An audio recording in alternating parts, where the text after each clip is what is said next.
и согласно законските обврски ќе утврди мерки за спроведување на препораките содржани во годишниот извештај и кои ќе бидат насока и должност на институциите за спроведување и постапување по истите.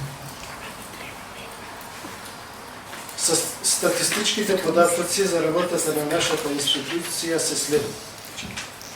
Во извештајната 2024 година Народниот правобранител постапуваше по 3148 преставки, од кои во институцијата беа примени 2705 преставки, а 443 предмети беа пренесени од претходната година. Од вкупно 2705 преставки, заведени во 2024 година, во најголем број преставки или 1006 или представена во проценти 37,19%, граѓаните се жалат за повреда на нивните права од страна на јавните служби и установи. 859 преставки или 37,76% се однесуваат на повреда на правата од страна на институциите на централна власт.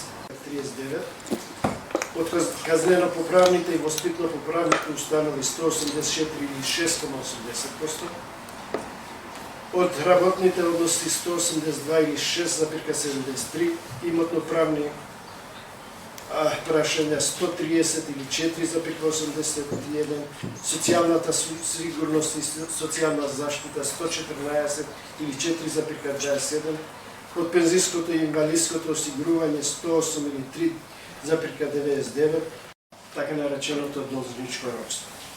Но сепак, поради одбивањето на судовите извршители, овие измени да ги спроведат во пракса, тие останаа да бидат жртви на правните лавиринти, особено што Уставниот суд во 2 наврати за истите измени донесе 2 диаметрално различни одлуки.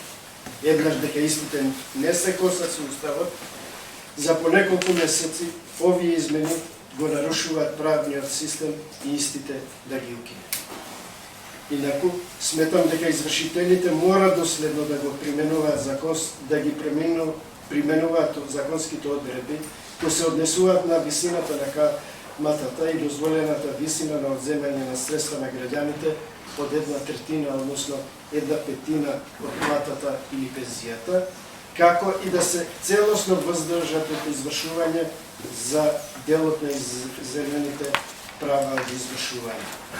Работувањето на немнозинските заедници или така познатиот балансер, бидејќи во еден систем кој како темелна вредност го има вградено правичното застапување на сите етнитети кои живеат во државата, отсуството на едно вакво законско решение ќе значи штета во процесот на нивното вработување во јавниот сектор и соодветна и правовична нивна застапеност. Спијат на смени, походници, со еден збор во крајно нечовечки и хумани услови.